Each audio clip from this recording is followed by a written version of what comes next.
Bismillahirrahmanirrahim. Assalamualaikum warahmatullahi wabarakatuh. My name is Mohd Firdaus bin Asman. My number metric is 1182657. So, here I want to present about our introduction of practice of yoga. So the first one is yoga has become new culture in society in this country to boost mental and physical health. According to his practitioner, yoga practice can relieve stress and feeling as well as can heal and beautify the body. Second, in Hinduism, claim that yoga is a combination of energy and the energy of the environment, meaning that yoga is a combination of spiritual techniques and practice aimed at integrating thought, body, soul, emotion and beliefs. And the last one is in the variety of yoga techniques that are presented to the public. Some yoga elements have deviated from Aqidah Islam. Next, we proceed to the research questions.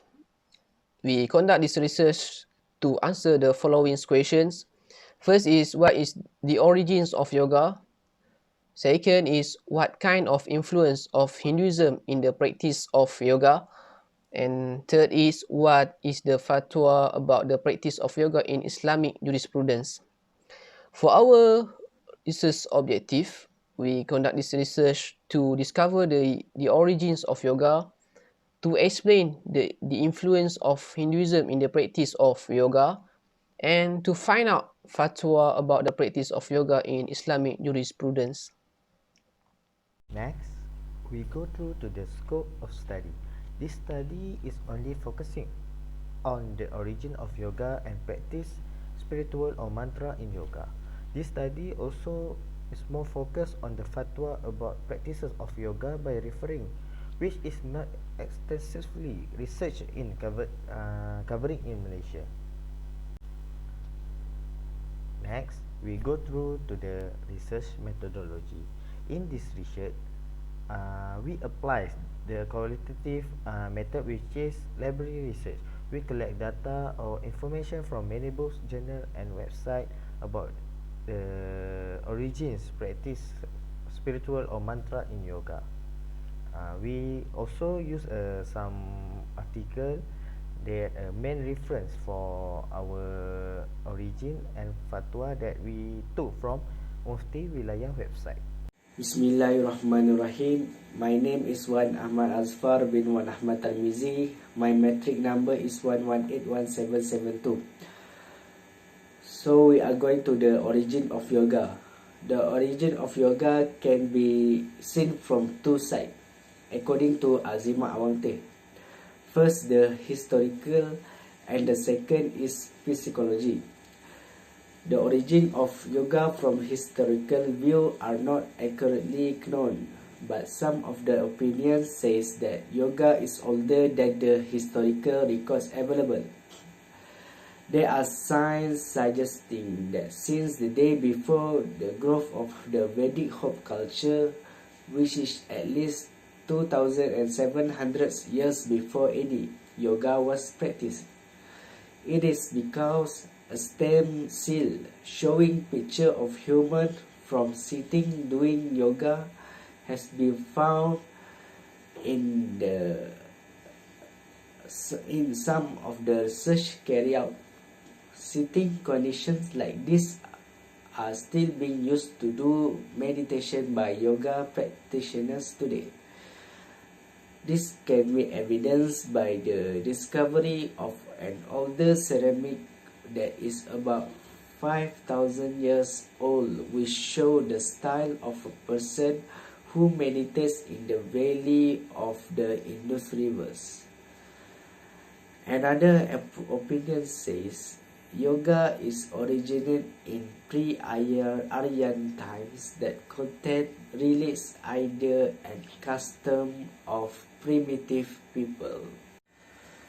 From a psychological view, yoga was born from a human who felt alone when he realized he was an individual.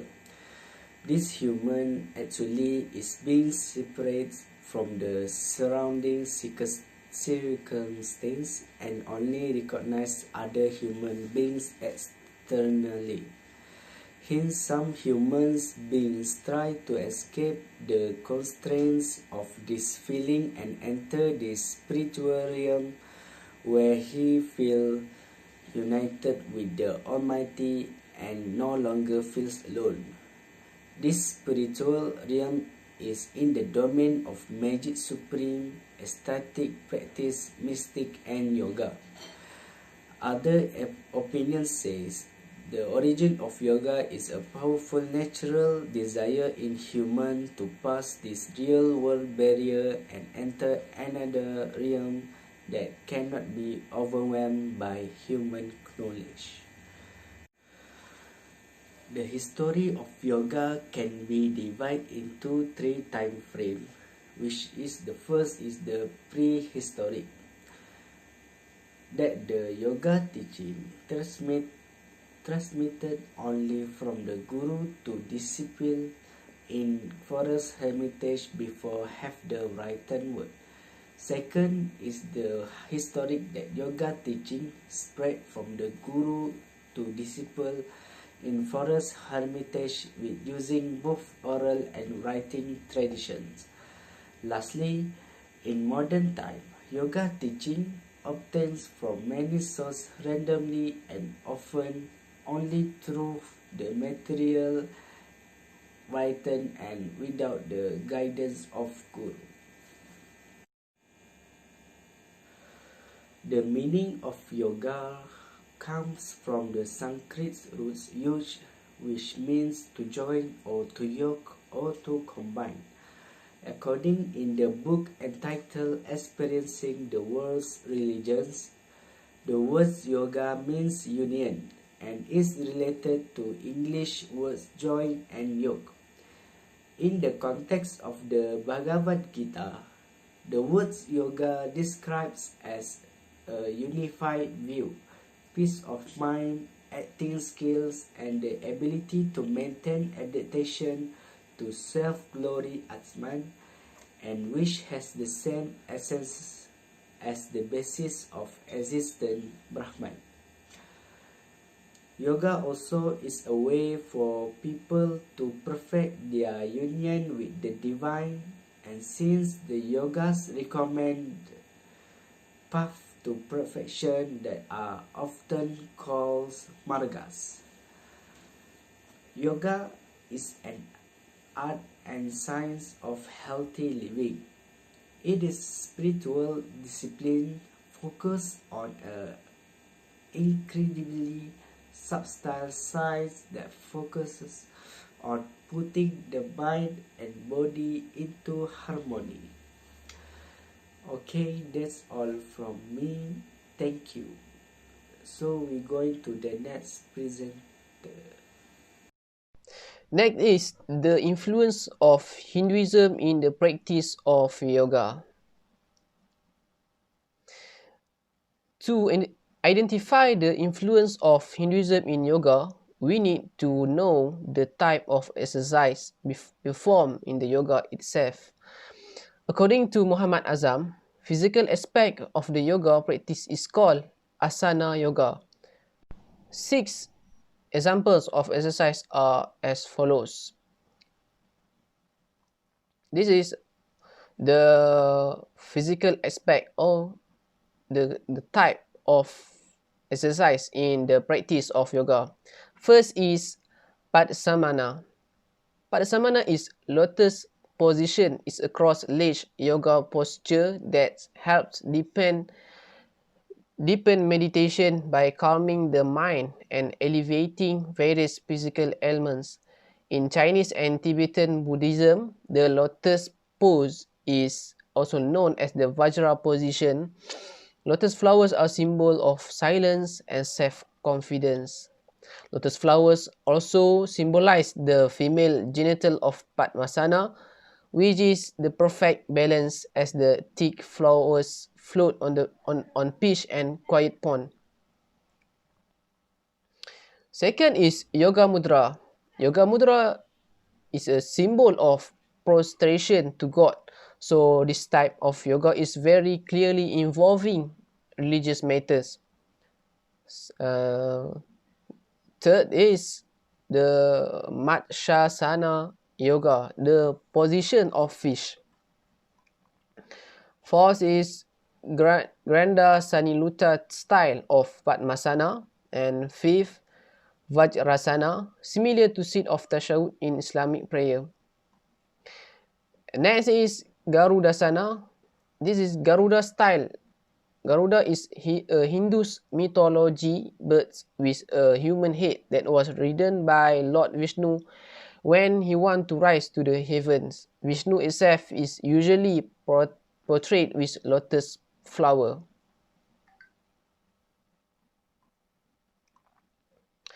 Now we move to the other type of yoga of yoga exercise. So in this type of yoga, this is more focused on meditation or self-control or mind mastering. So first is Hatha Yoga. Ha is the sun and the Ta mean the moon. With the combination of words, the meaning is to unite the sun and the moon through breathing. The concept of yoga is about our physical body.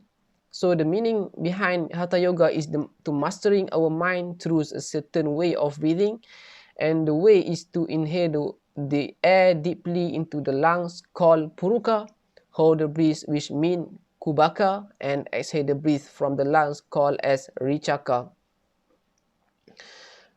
Next is Karma Yoga. Karma Yoga is based on cause and effect. Karma Yoga trains life to be unselfish, serve the family, community, and country. From Karma Yoga, we learn to avoid being greedy and selfish. We harvest our fruit from the trees we grow by our own self. Karma Yoga is a self-discipline exercise. Through meditation can get the person to the highest degree of life. As a result, by practicing this yoga, our hearts will become more softer and peaceful and make us manage to practice Bhakti Yoga. So next is Bhakti Yoga. This is one kind of yoga that leads to the love of God. This yoga will open the mind and heart to the highest level of life. It teaches to worship God. Karma and Bhakti Yoga were combined to provide energy, determination, and mental strength. From here, Raja Yoga leads us to path of mastering the mind through the process of self-reflection to reach spiritual power. Bhakti Yoga is yoga devotion or yoga love to God by fully surrender to God. Yoga of poor, yoga of moderate people, all of this known as Bhakti. Bhakti Yoga is a relationship between yoga or practitioner and God through love, obedience, and self-surrender. Next is Jnana Yoga. If you reach this level, we already worth checking out ourselves with the trained mind and high power. Do it with a concentration towards that is the wisdom of human in this world. The unity of God thinks Wahdatul Wujud or God is everything and other problems to analyze generally about this world. Where are we? How human evolution can succeed to this level in which we exist and the human life pattern according to the future currents. This research called Jnana Yoga, the knowledge of yoga. Next is Raja Yoga. Raja Yoga lead us to Mutlaq, also known as Absolute. God limits reality through concentration and meditation, while the other yoga is just preparation for Raja Yoga. All of the yoga were combined to achieve Raja Yoga. Raja Yoga is mental power with meditation. The body must follow the mind and not vice versa. King Yoga guide the practitioner to experience Samadhi or unity, which is to unite with Mutlaq or God. Okay, so next is the relevance of yoga exercise with Hinduism can be concluded as follows. First is Padmasana is the perfect balance like a flower floating on the quiet and peace pond. Lotus flower is Hinduism symbols of silence, eclipse, and self-confidence. Lotus flowers are often portrayed with Lord Vishnu. Next is Garudasana, exercise of Garuda style, the name of the mythology bird that was ridden by Lord Vishnu when he wanted to go to the sky. And next is Bhakti Yoga is a yoga of worship or divine love yoga which can open the mind and heart to the highest level of life and teach to worship God. Next is Jnana Yoga or Yoga Makrifat. Jnana Yoga turns from the external matter to the inner matters that we have in ourselves. Fifth is King Yoga. King Yoga let the practitioner or yogin to experience samadhi, the highest achievement which is united with mutlaq or God. Okay, Assalamualaikum warahmatullahi wabarakatuh. My name is Muhamad Fadhli bin Mahroni, and my metric number is 1181774. Okay, right now I will be talking about the fatwa related to the practice of yoga in Malaysia. Firstly, from the 4th Pahang State Islamic Law Consultative Committee meeting, they decide that the practice of yoga is contrary to the Islamic teaching and can damage the faith of Muslims, and it is illegal to be practiced if included with the beliefs of Hinduism. And also, yoga should be avoided by Muslims because to avoid matters of shubhah, and also to avoid resemblance towards other religious rituals and worships. And from the fatwa by the Federal Territory Islamic Religious Council, they stated that the teachings of transcendental meditation taught by Maharishi Mahesh Yogi and his group are not from Islamic teachings. Therefore, Muslims are prevented from following and practicing them. Next, from Perak State Fatwa Committee, they stated that yoga exercises originating in the Hindu community are part of the Hinduism mysticism, and the yoga sitting position is just like a depiction of a Shiva idol, and an element in which where someone needs to empty their mind in order to unite with the god Shiva. Thus, these elements makes the yoga practice prohibited in Islam and make it against with the belief of Islam. So, all in all, we can see that 3 different muftis from 3 different states in Malaysia, they against the practice of yoga among the Muslim community in Malaysia, and Muslim are prohibited from practicing it.